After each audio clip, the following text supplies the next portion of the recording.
Welcome to the first episode of Brewery One-on-One. This is a series I'm starting for the channel where I invite guests onto a Zoom call and talk for an hour about anything beer related. Specifically anything related to opening and running a small brewery, like Tanglefoot. On this episode, I spoke with Stephen Watson from Watson Vineyard out of Coleman, Texas. They've been operating a winery for several years and are about to open their taproom where they want to incorporate a beer program. In this conversation, we talk about capacity of a small brewery, equipment to use in a small brewery, what beer styles he's interested in brewing, staffing, tipping, and a few other things related to the economics in a small brewery.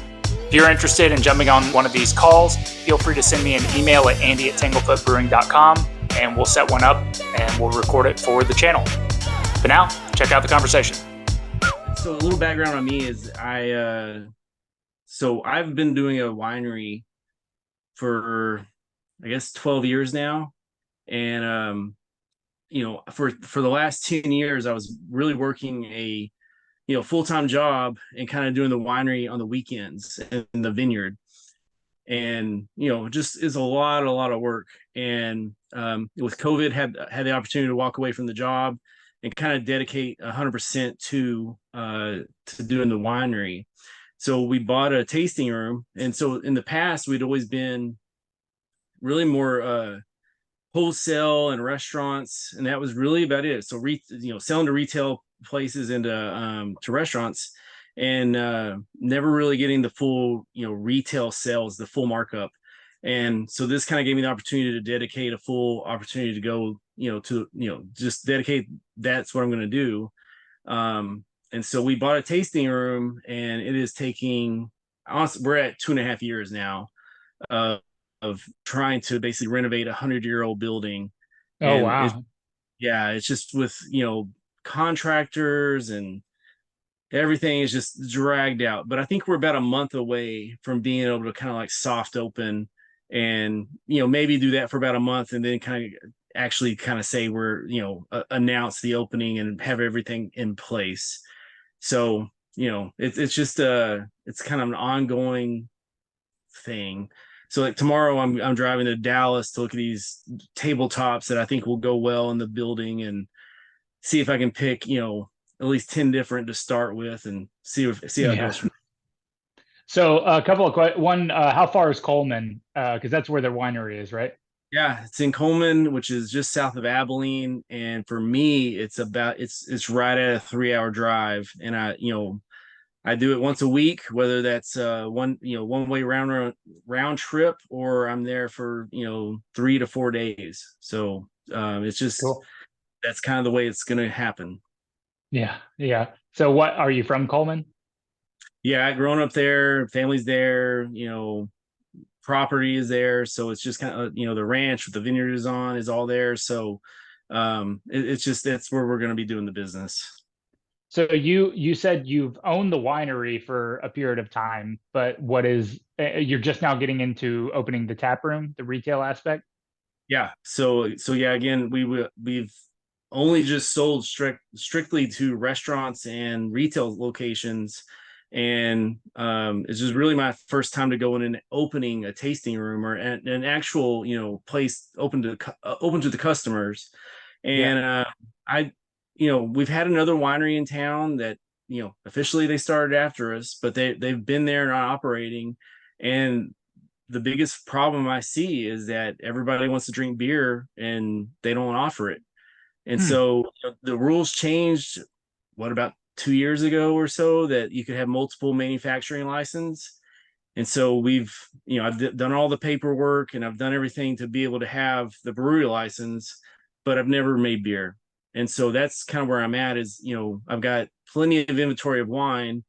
It's just, I know that the clientele want beer. And so that's kind of why I've expanded into the brewery side. And so it's still the, glyceric pathway, chemical reaction that we're working with yeast. But it's, I've not, I still haven't really just like homebrewed even. So my goal has been to buy the biggest homebrew system I can for monetary and just kind of go into, making that as much as I can. And then when I saw, your video for upscaling, that's kind of where I was like, yeah, it's like I know this system's gonna, get me started, but at some point it's still small. That's, hopefully I need to grow bigger than this. And so that's what sparked my interest.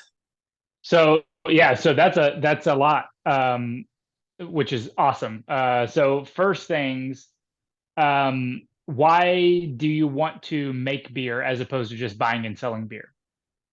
Well, Texas TABC rules is that you can only hold a manufacturing license. So I'm a, wine manufacturer, so I have to manufacture beer if I want to be able to be in this 3-tier system.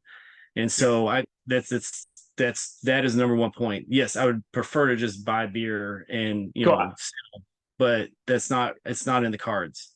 I just wanted to clarify because yeah, I just didn't know if it was like a, yeah, I thought that I wanted to get into this and pursue that and not necessarily because you had to do it. So that makes sense. Yeah. And then second, like right now, starting out, do you have a rough idea of what you're going to do as far as staffing the brewery? Are you planning on doing it yourself or?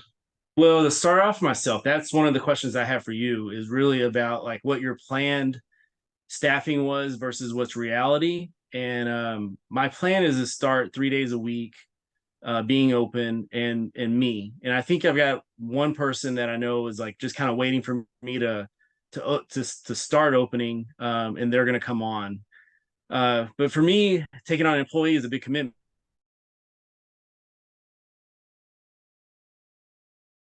very lightly. And so yeah, and Totally. so I want to be able to make sure that I'm, I can support them being full time and all that kind of stuff. So but once I do know I've got one, if not two, or however many it takes, I want to expand Wednesdays and Sundays and be open, 5 days a week. So that's kind of my staffing thoughts, but I don't really know. Yeah, I've never had an employee, so that's for me that's a really big step. So I see there's two things here, and I'm happy to touch on either of them. But one is, it seems like so you haven't opened the tap room yet at all for wine sales, correct? Correct. Yeah, we're So, still very much in building it out. so you have the one avenue of you have no idea what sales are going to be like. You have no idea how it's going to be, what the logistics are going to be of running it on the day-to-day basis, and that is like a whole, like that's a whole challenge in itself, which I'm happy to go down Yeah. that path. And then there's the other aspect of like you have no um experience in beer and you're starting from scratch, but you know that you're going to probably be the one that's going to be end up making the beer and serving it, at least in the beginning, right? Yeah, and I'm really not very worried about making. I mean, I've got a lot of questions, but I feel like I'm pretty prepared to start making the beer. I've done enough research. I found Brew Father, which maybe that's good. You can tell me whether or not it's worthwhile or not, but I feel like it gives me a pretty good recipe and instructions to follow. Then I've, going through and kind of picking out the beers that I wanted off of that, I've found the source for finding those ingredients. So basically, I've got a supplier of ingredients. I've got a recipe. So it's a little more trial and error, taking my notes of what I'm, everything through the process and making sure I can basically kind of recreate that every time. But still, I've never done beer before. Yeah, and just to be completely frank, like it's Yeah. going to be a steep learning curve, and Yeah. not because you don't understand the process. It's just there are just 1,000 steps that you will gain muscle memory for. And Yeah. my biggest piece of advice, if you take anything away from me, please, please, please open with good beer. Don't open with bad beer.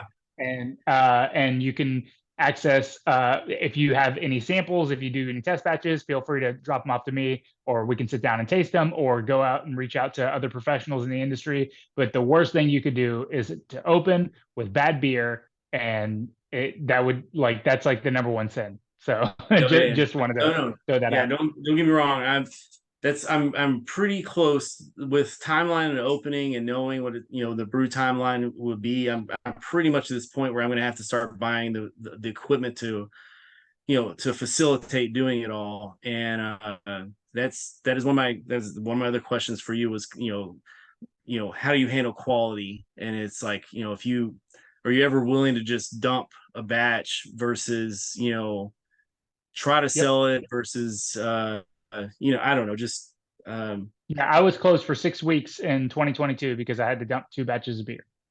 all right. So I as somebody who's been doing this professionally and my entire reputation is based on the last 10 years of work, absolutely. For most new brewery owners, it's not as big of a priority because there's a ton of money in there. There's a lot of Yeah, I investment mean, and time and effort. compared to So wine, I feel like it's not as much. The wine, I've got one time a year to do all the fermentations and and make the quality of the wine. But with beer, I feel like I've got a little more practice. So if it is that I can mess up, I feel like there's a little forgiveness in there versus when I've been doing wine, it's like you got to wait another year to even get a product to even try to start making it with. So yeah, absolutely, yeah, I absolutely. feel like I feel like my care for quality is there. I just don't I time is money, so I need to make sure everything's good right off the Yep. bat. So So I think the bet. So again, there's two big challenges that are not challenge, but like there's two things coming up that are big changes. One is you're going to be opening a tap room, and there's yeah, going to be a whole host of issues as far as like operations and how much wine you're selling. And you think that other people need beer, that's what people want, but who knows? Maybe you come out of the gates and you sell more wine than you were expecting, right? And it's not that big of a deal. I think that for the sake of this conversation, we should just go down the path of like, how do you get to making good beer there? yeah, that's Uh, because great and question. I'd be happy to jump on another call with you and circle back to all of those operational things. But I think for this conversation, Yeah. beer quality is probably pretty good. So the first thing you had mentioned, you're just in the process of looking for equipment. Did you know kind of how much capacity or how much beer you're looking to produce? So I mean, it's gone from getting quotes from manufacturers or people that sell all this equipment. First one I went with was basically like a winery supplier that started delving into the brewery side. Basically, the quotes I came back with was about 45 to 50,000, and then I finally found one off a website that basically was like, here's everything you need and we'll sell it all to you.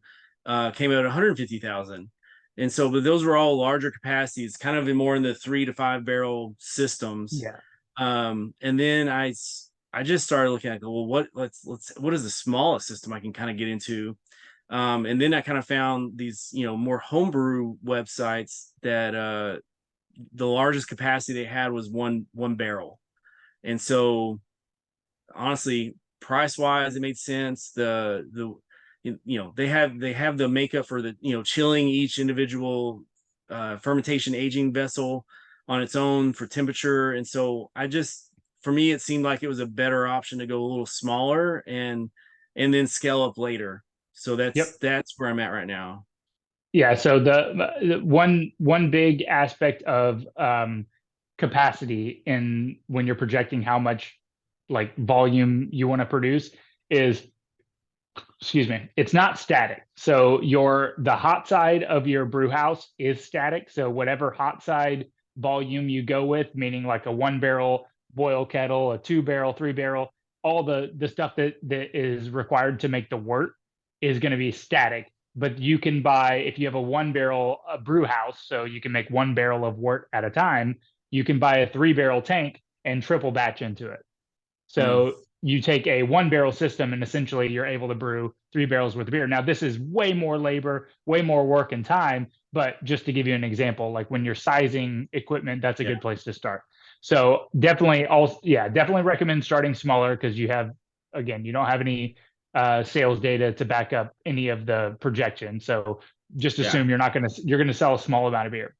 If you do choose a 1 barrel system, you don't need anything fancy, but you can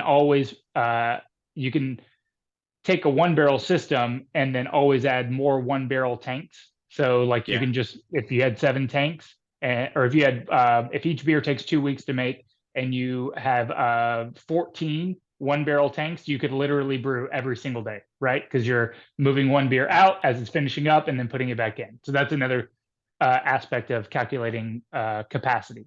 And that was one of the questions. Do you have any tool? What do you have any resources or tools that you use for planning and kind of, maximizing the use of those tanks? Is it just kind of handwriting it all down for timelines, or is there software out there? Yeah, there's definitely software and stuff, but like for that style of system, just a whiteboard and a calendar is fine. But Okay. when I use the term capacity, that means the volume. It's usually in an annual basis. So when somebody says, "Hey, what's your capacity?" is how much beer can you make per year? So capacity is the volume of your tanks. So if you have 2-barrel tanks, 1-barrel tanks, whatever the volume is of the tank times the number of tanks. So if you have 4 1-barrel tanks, that's 4 Yeah. times the number of times you can turn a beer in that tank per year. So if you're doing ales, let's say you're doing all hazy IPAs that take 2 weeks long, you can turn each one of those tanks 26 times. 26 times 4 is 118 barrels, 108 barrels, I think, something like that. So yeah, so um, and that'll change. Like the beers that I brew, they're all lagers. They take 2 months, so my capacity is way lower than what it would be if I brewed something that took 2 weeks.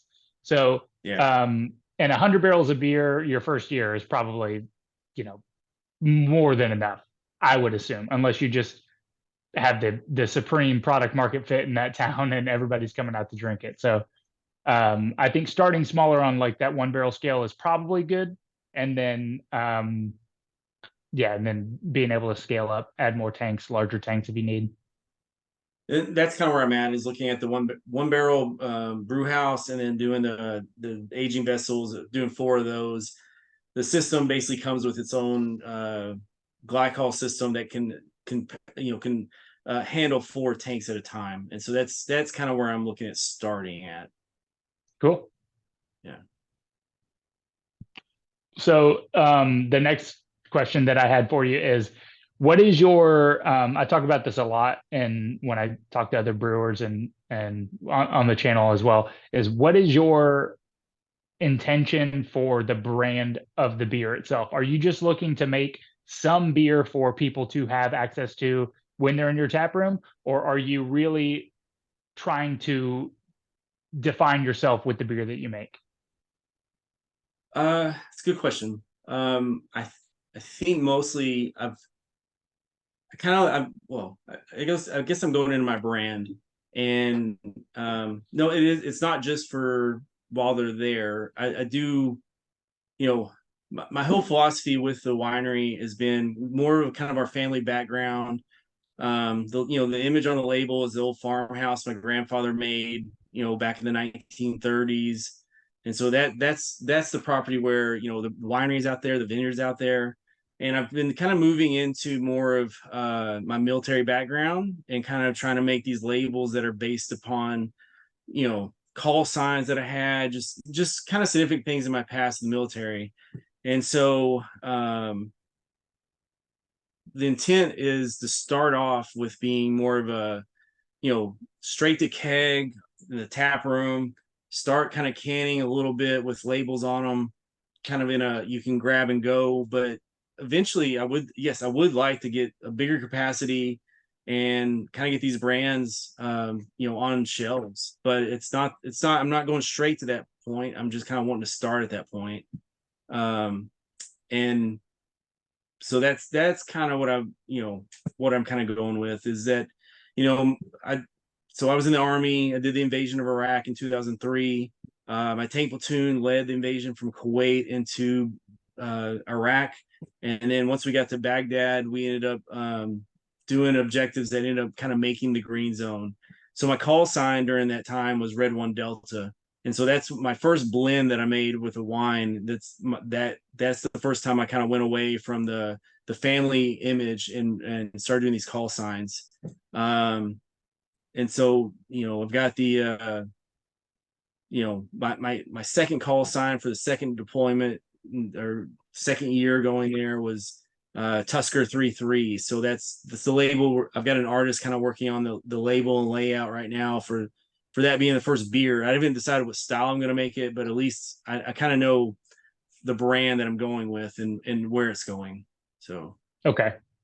Okay. So it seems, yeah, I think that you have an idea of what well, you started with the idea that like there's a gap in the market of these other wineries or the whatever in the town there isn't a brewery. yeah, And then more want to kind of build and grow that within the town, within your family heritage and your service in the military. And so if the goal is to build these brands or this beer brand and have people know you for that or to like really grow that as opposed to the winery, I think it's going to be I don't know. I would assume that that'd be challenging to do both of those things, like the winery and the beer at the same level for that time. yeah. So maybe I don't disagree. I mean, none of this is easy at all.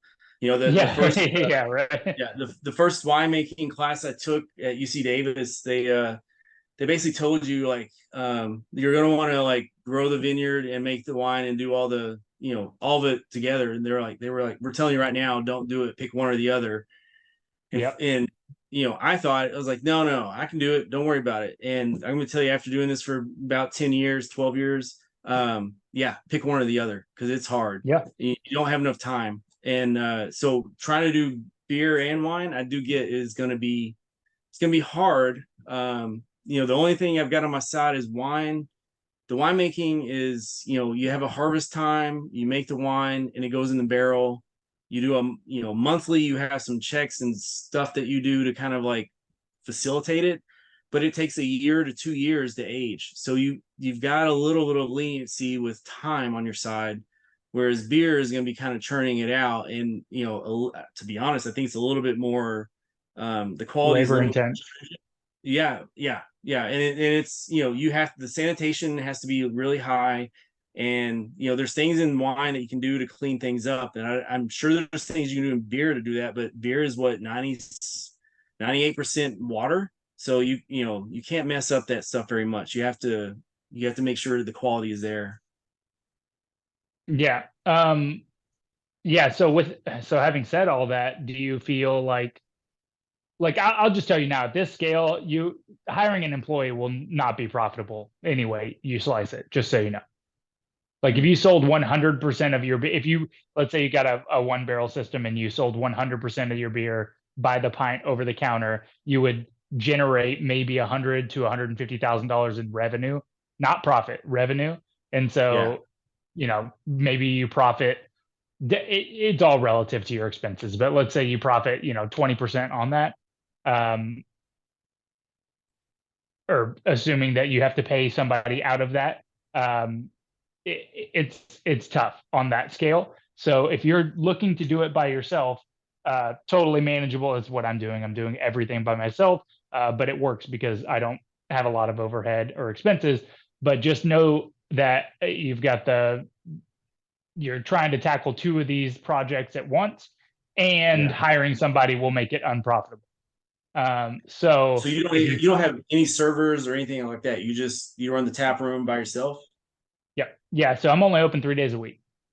Okay. And I only sell beer. I don't do anything else, which is a detriment to my total revenue. I could have food, I could do all these other things, but I've made a decision that I want to focus on building a beer brand specifically.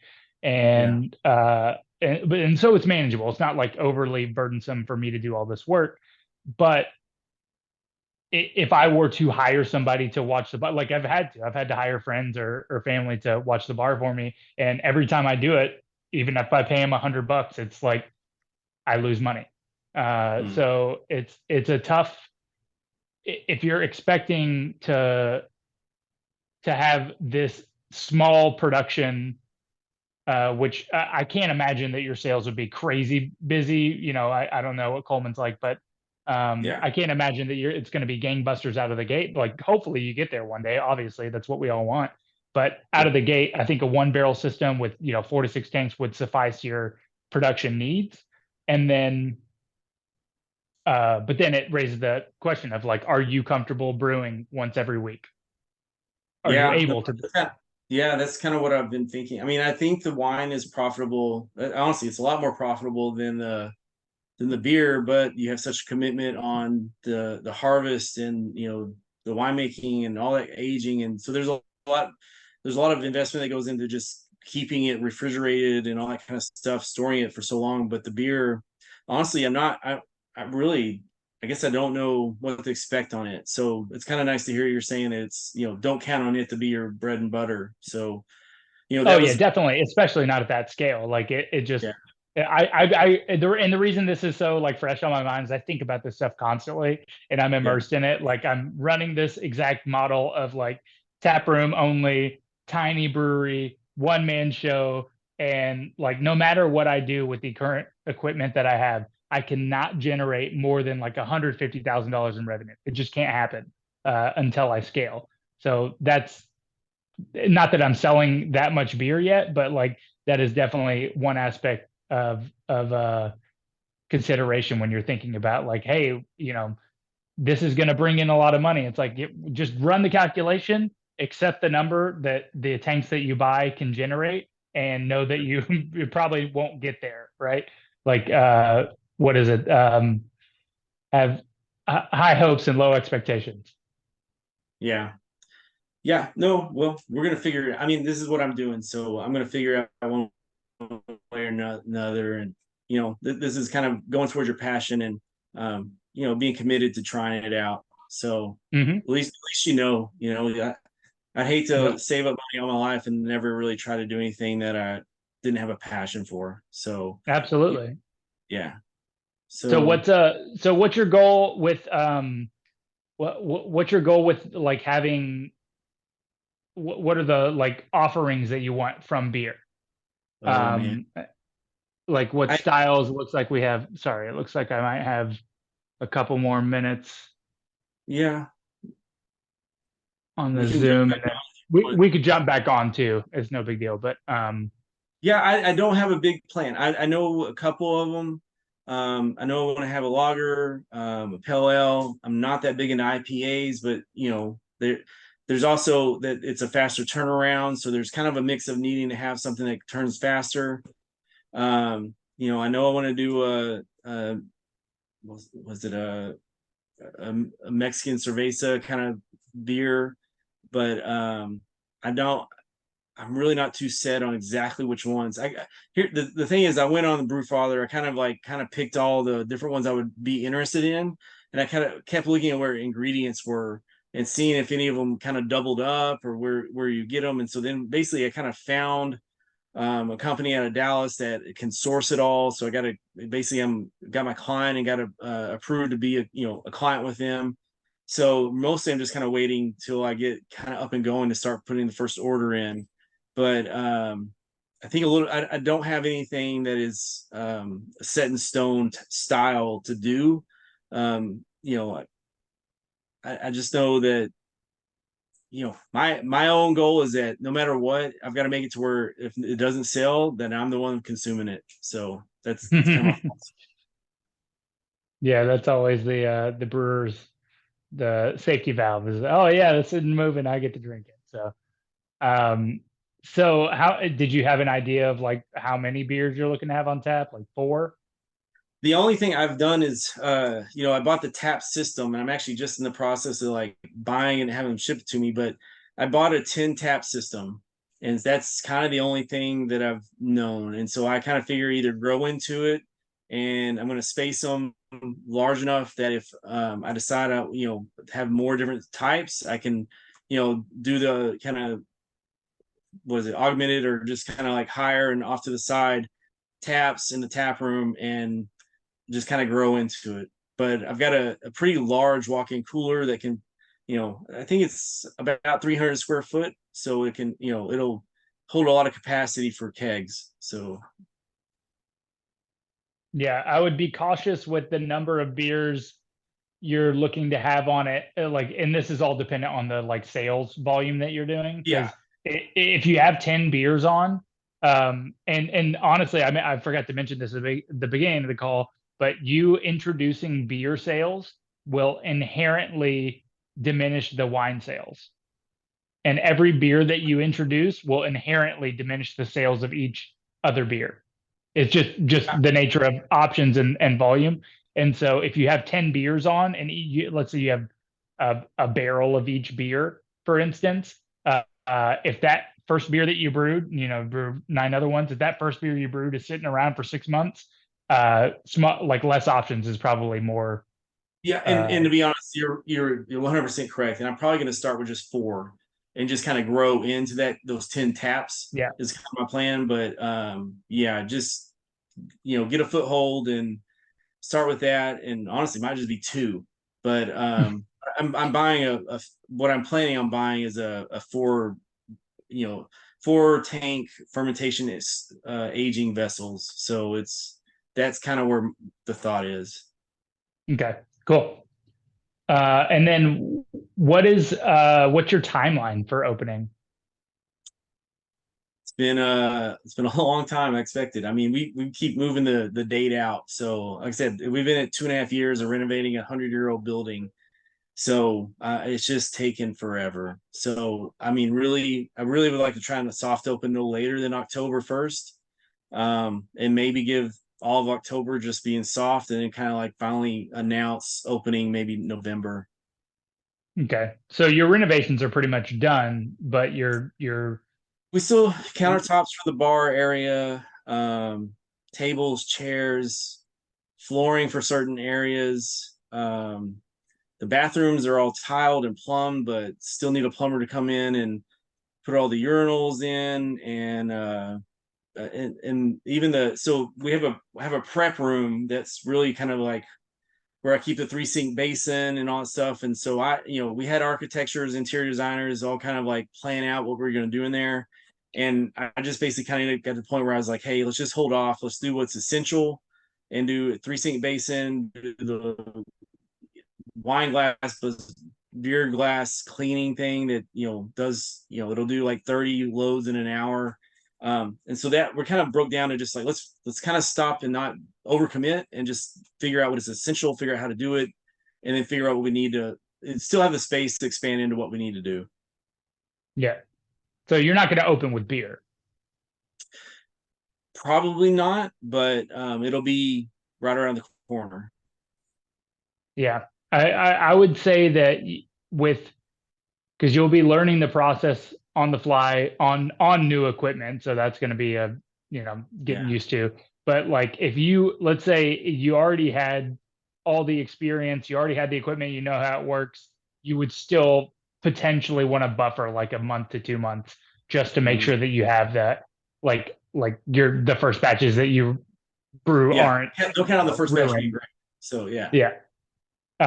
So just be aware of that. It could take, maybe you hit the nail on the head and you get the first 2 or 3 batches out and they taste great and they're awesome. That would be ideal. But leave yourself some wiggle room as well, just so you're a winery. You don't want to don't put too much pressure on yourself to like get the beer. No, that's been the problem is all the pressure to get all this stuff done. So yeah, I don't want to overload myself either at all. So what does the community think about it?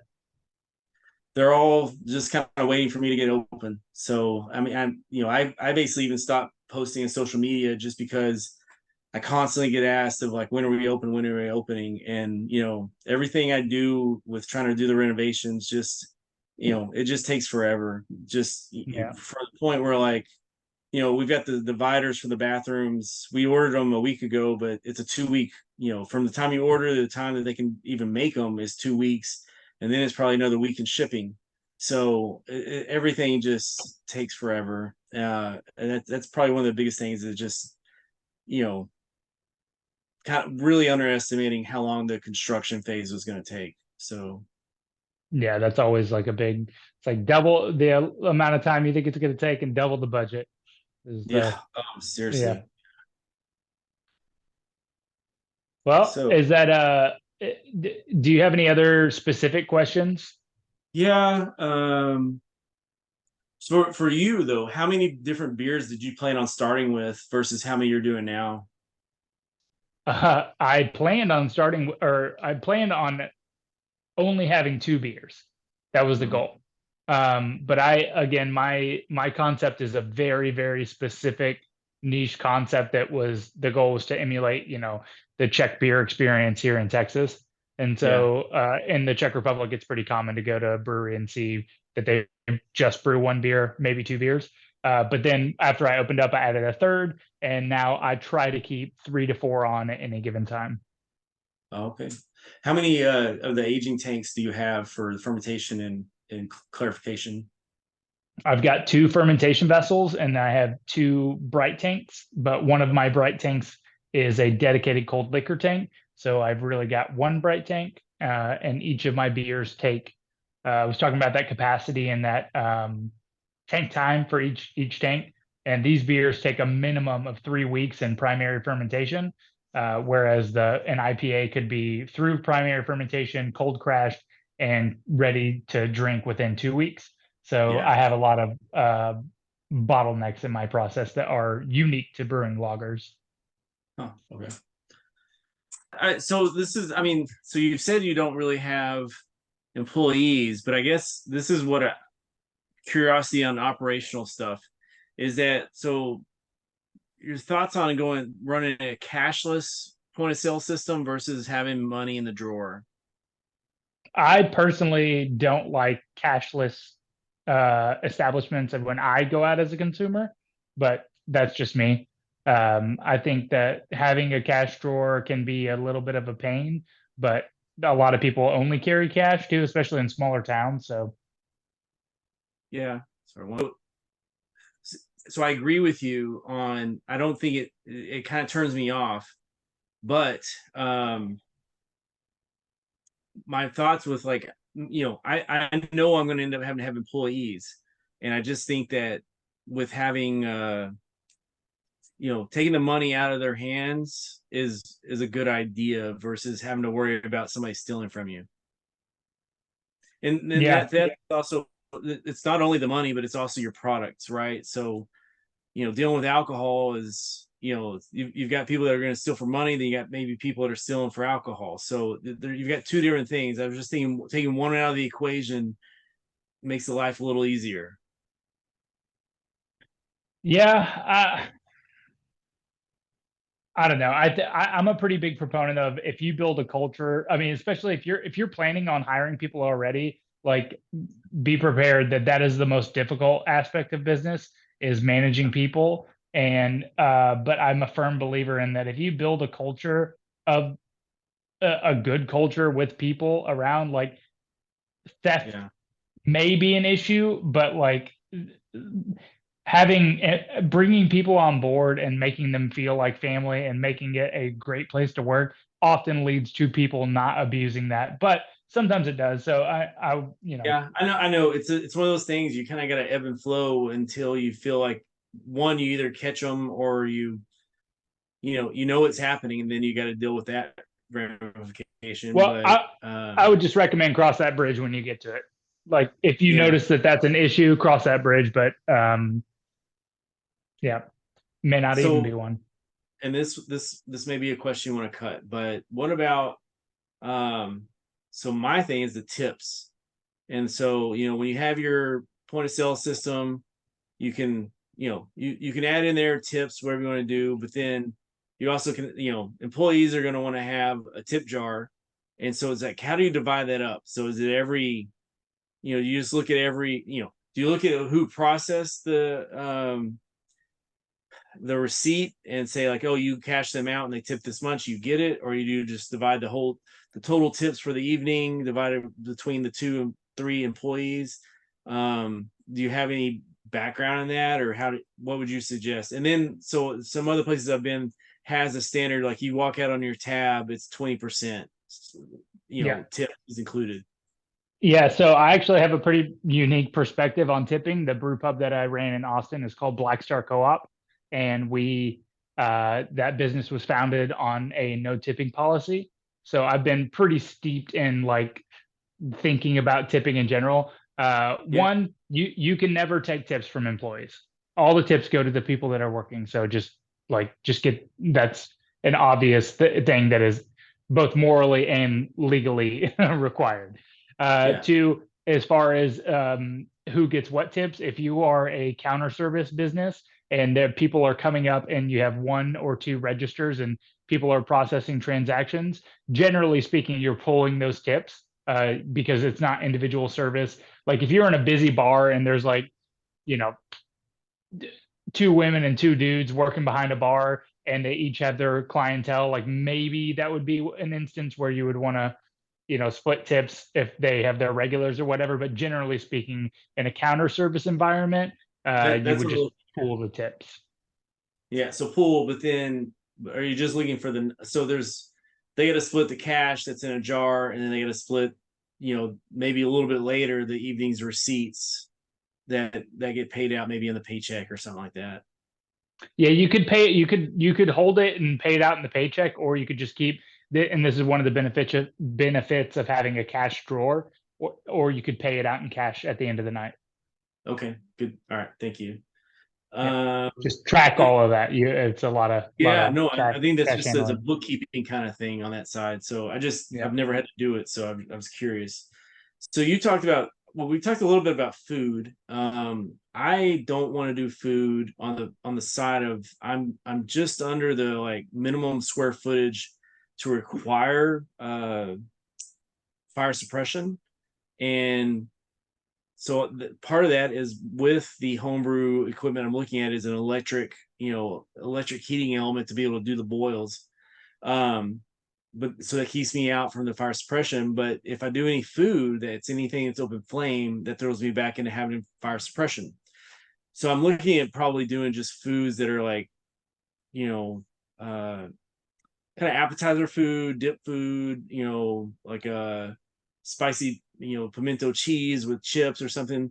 So have you looked at doing any food that's just kind of like very easy, simple things that could still add revenue, or is it just not something you want to go into? So my first career was food. I went to culinary school for pastry. I worked in the industry for many years. I ran a brew pub in Austin for several years, and food was the primary revenue source there. I'm burnt out on food, so I am personally not interested in pursuing food, even to a small degree. And again, that is a detriment to my business. My revenue would be much higher. I would have more people coming in and staying and eating food and spending more money if I had food. I know all that goes into it. And again, goes back to what I said in the beginning of this conversation, my position on starting any business or just anything in life is be intentional. And if your intention is to just kind of have like, I don't know, just have something here, like it's going to fall flat in my opinion. So like if you're maybe I'll have some. Yeah, I've got things I've been making at home. I've kind of perfected, but I've also one of the clients that I deal with for wholesaling them for a restaurant is they have a kind of a catering business that they could basically I feel like I could if I'm saying I'm working Thursday through Saturday, have them prep and have it ready to go on Wednesday, and I transport to my facility and to keep it refrigerated. It's just a matter of either figuring out how to warm up to be served not hot, but like maybe it's just a microwave kind of thing. Like it's going to be very specific in what I want to do, but to even have them kind of prep all this stuff and then I sell it. So granted, again, having somebody else make it for you is going to be a higher expense, so it would just be higher costs on my side on the menu. But that's kind of what I've been thinking about. I just haven't we haven't gone any further than thinking of a concept. So having somebody else fulfill the food preparation is definitely a win if you can just buy it from. But again, that's where it gets tricky is like if you're not doing it yourself, you're paying somebody else a premium to do that work. And so it comes back to my same gripe with food preparation is that you're paying for the most perishable product in hopes that you will sell it, and it's food is so challenging for a number of different things. So having somebody else deal with that, like having food trucks come out and park and do that is way better than you having to coordinate anything. But I think like a middle ground compromise would be you have somebody that prepares the food, you purchase it from them at wholesale price, and then you figure out a way to, Make a serve markup. it properly. Yeah. And that's one of the things we've been looking at is even with just like the rear of the building of like cutting in a new door through the back wall, so that I can have a food truck in the back, do all online orders, and then have them just walk it in and serve. It's kind of one of the ideas I've been going with, but the other with the catering is kind of the other one. So again, it's more of like I at least want to figure out the wine and beer before I start trying to add food into the mix. But that's, people are going to want to eat something, so that's kind of I don't know, that's what I've been trying to figure out lately. Yeah, people want to eat for sure, and food increases customer retention time, it increases the total ticket, does all Yeah. of those things.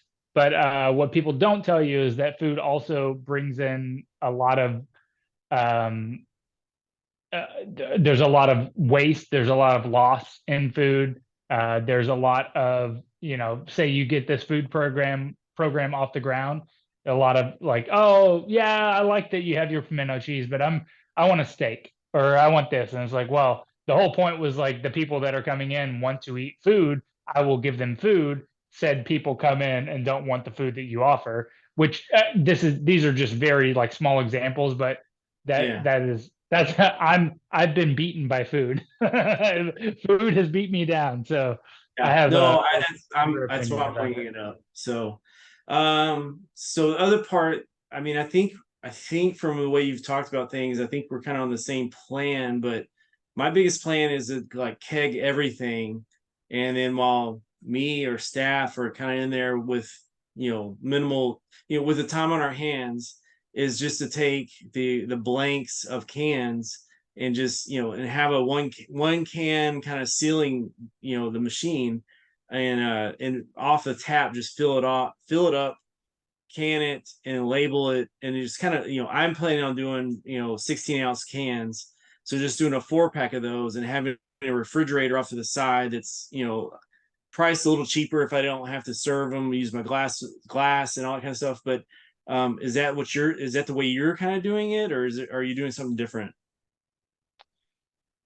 So the way my I have two answers. The first is the way that my business model works is I sell beer by the pint or by the glass primarily, and then I pre-can 6 packs for people to take and go. That is a very simple way of explaining a very complex process. Canning beer is a whole different level of brewing. Yeah. It's the quality, the packaging, the technical aspect of doing that is much more complex than just like you said, alluded to, like just filling off the tap. So if you were to get into doing that for a customer, I would highly recommend just doing that by the beer that the customer is ordering in front of you and just pouring the beer into the can or the growler. There's packaging is a whole thing. Yeah. It's a lot. So I'd be happy to dive more deeply into that if you have questions. But it's not something you can just kind of like, I'll just package some stuff up and then hang on to it and sell it, because it's much more likely to have an oxidized product when you're packaging. Maybe your seams aren't correct. I guess A that's number of Yeah, different that's what I things. was Yeah. thinking, is like your oxygen exposure is kind of high right there, and it doesn't even matter how fast you seal it. It's just that you're getting exposure to oxygen right there. So Yeah. Yeah. The way you described it, the pouring off of the tap is, I mean, I would just say blatantly, like, don't do it unless it's okay, like a growler fill. Like, do okay, not pour beer into a container from a tap unless it's for in a glass or like a growler fill that somebody's going to go home and drink that night. okay, good to know. Good to know. Man, I think those are kind of my primary questions that I had. Do you have any other questions for me, or? Yeah. Well, not a question as much as I think that there's a lot there's a lot here, right? You have a lot of stuff going on, and we talked Yeah. about it earlier in the conversation.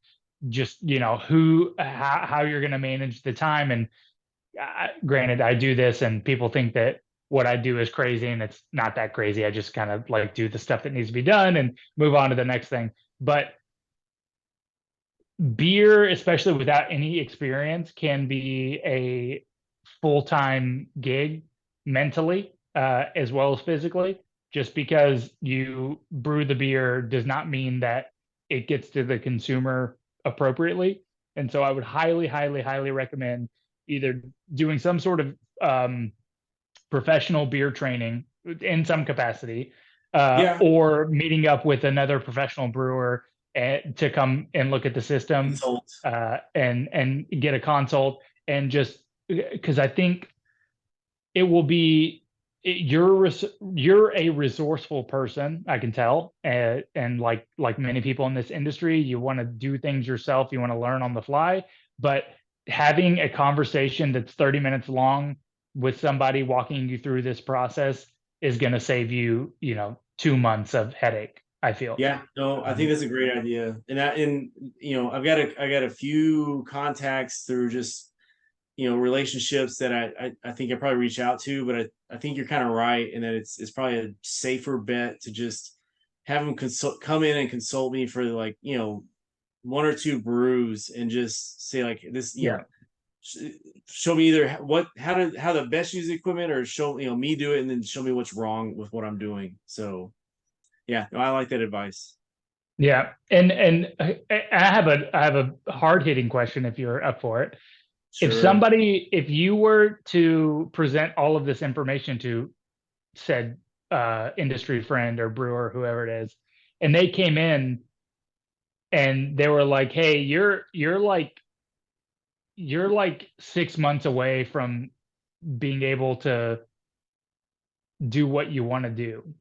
Would you feel comfortable with that? Would you feel like that would you take that advice, or would you still think that you'd want to pursue it, um, maybe not going through all the trials and tribulations?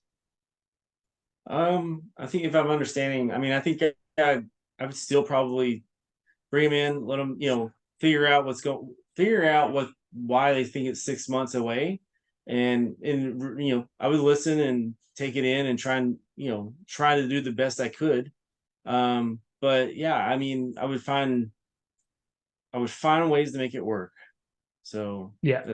I guess that's my best I guess answer. it boils down to, if somebody can't, like, if your goal with a consultation would be to like help me, one, to tell me what I'm doing wrong, what I could do better. And the feedback was, hey, there's some baseline fundamental knowledge that you don't have that you need to have. And this is the timeline that I think it will take. And I threw 6 months out as like a random number, by the Yeah, way. yeah. But I know. I think, yeah, I mean, I feel like yeah, I mean, I can do online classes and do, the brew schools or whatever, but I've done all that with wine. I did, the winemaking certification program I did with UC Davis was 2.5 years. So I feel like I have a good idea of like cleaning, sanitation. Um, you know, I guess I don't know where I would be interested to figure out where the gaps are in my knowledge, because you don't know what you don't know is what it yeah, is. And yeah, and I know that feeling, because I have been there before and thought like I've got a grasp on this thing. And I, the thing the things that you don't know are the things like how, like, this is costing me a lot of money to put yeast into this beer. Every time I brew, I have to buy a new yeast. And the simple solution is the obvious solution, that you repitch yeast from batch to batch. Versus a lot, if you had no in like if you had no industry knowledge of the fermentation process, you wouldn't know that. You would just buy like a homebrew batch. You would go to the store and you'd pay $50 for yeast every time. And that's like a very, very specific small example of the things that you may not know that may lead to more problems in the future. And so I'm not saying that that's the case for you, but and just curious how you would receive that feedback if that was the case. I mean, I guess I'm always open to it, but I mean, I do think, you know, I worked with another winery before I left California to come back to Texas, and you know, I feel like I got a good on hand knowledge of how to. It's all how to do wine, but you know, I feel like I've got a good knowledge. I mean, there's certain things, even when I did the schooling, like they don't tell you about pH adjustment before you do your fermentation, and I'm sure the same thing needs to happen in, you know, in beer. But there's just some of that insider knowledge that still, you know, I would love to have a professional come in and, you know, share with me, show me whatever. But you know, it is a, you know, you do have to do it to start learning it, and it's only so much you can read about it before you actually just start trying and Oh, learn. absolutely. Yeah. Yeah. Yeah. Trying it for sure. I guess I would say like just get a little homebrew kit and do it, Yeah. like to start, just to get just to kind of get your hands wet. You know what I mean? Like Yeah. No, you understand the concept, but like put your hand in some grain, right? yeah. Like feel the process. Yeah. No, I 100% agree. So it's more of, you know, maybe my first several batches are not what I try to put out to the public, versus it's just let's test and move, you know, move forward with it. So Yeah. Yeah. And if you get that, if you get a one barrel system, what is, have you picked a brand, or are you like, are you still trying to figure that out? no, I think I pretty much picked it, to be honest. I just can't remember. There's so many different names that I don't know if I remember it off the top of my head. I think it's like Brew Works, Brew Build, something like that. But it's a one, you know, one barrel electric Well, brew yeah. house. And then, you know, doing the whole transfer cool down into the fermentation vessel. And, you know, that's the thing I've got to learn too. You know, with wine yeast, it's all, you know, there's a certain temperature range that, you know, that they can process in, but styles of beer have actual different, you know, styles of beer and yeast have different temperature range that they want to ferment in and take their time in. And so those are things I need to kind of learn and kind of, you know, figure out better. You know, I've had a batch of wine that I cold settled, got it way too cold, and then I tried to pitch the yeast, and finally, like by the second day, I ended up, you know, having to like pull it out in the 100-degree weather out of the cellar it was in, and just basically get it to get hot and get it warm, and it kicked off, went off, and then I was able to return it back to refrigeration, but it was a learning curve of like, oh yeah, you can't be minus 65 degrees with this yeast. So Yeah. Yeah. I think that, in line with that, uh, maybe think about your let's just say two beers, because I don't know, 2 beers, 4 beers, yeah, 10 no, I beers. would probably Uh, suggest two. Yeah. so I would say a challenge, some homework for you. If you pick two styles of beer, very specific, like American Pale Ale or German Hefeweizen, whatever it is, go research those styles in depth and see like what does it take to achieve those beer styles. What are the malts that are used? What are the hops that are used? What are the yeast strains that are used? What are the temperature, the fermentation temperature profile? What are the, what's the IBUs? Where does it come from? How did these styles get made? And then dive deep into just like one or two styles and get really comfortable with that. And then you can work backward from there. Because I mean, that's frankly how I started this brewery, where I was like, hey, I want to brew Czech lagers. Didn't even know much about Czech lagers. I just was like, Czech lagers are cool. And then found recipes, found out how they like really dove deep into how they were made and the process and all that, and then worked backwards, built a recipe, and then made a decent beer. Um, Yeah, but no, that's good. I think it's probably the best way to do it. Just start with one or two and just deep dive into getting those right.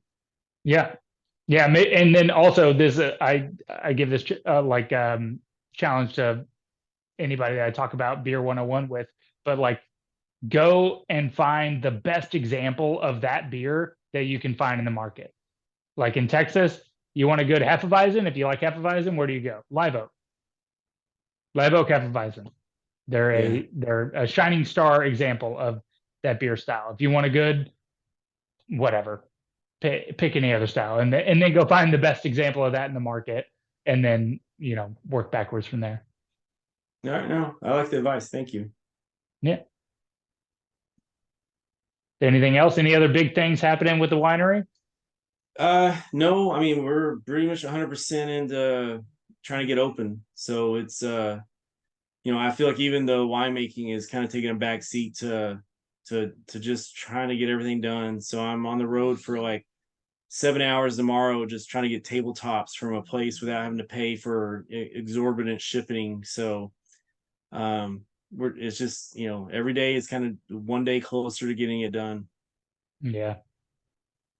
Yeah, those are always you'll look back and these will be the glory days. You'll be like, oh man, we're scrapping shit together and making it happen. Hopefully so, because it's been rough. Yeah, it's been really rough, but it's I just want to really get down to focusing on the wine and beer making and how to operate the business, but I just want all this construction stuff out of the way.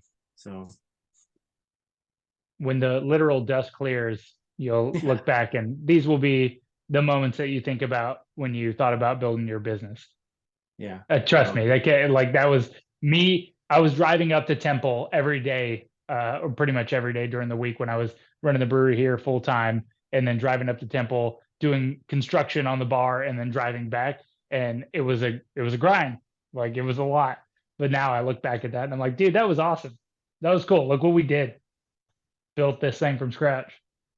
Yeah, no, I mean, there's still things I'm doing that the shelving for the merch area, I've been building it myself, welded all the structure for it, done all the woodwork Nice. for it. And, the crate and barrel thing that I saw that I liked was, to buy it to fill the area was like $3,200. And I've only spent $500 in getting it done myself, but it's taking a little longer, but it's it's a lot, it's more fulfilling too. So. Oh yeah. Yeah, for sure. Well, that's cool, man. Well, hopefully I can make it by, come out there and come check out the spot. Yeah, dude, I'll send you a message as soon as I'm open, and you're more than welcome. Yeah.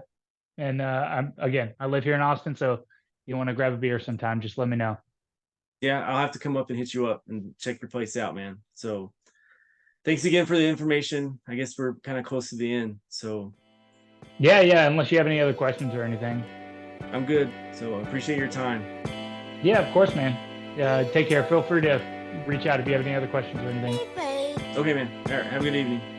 Yeah, you too. Bye.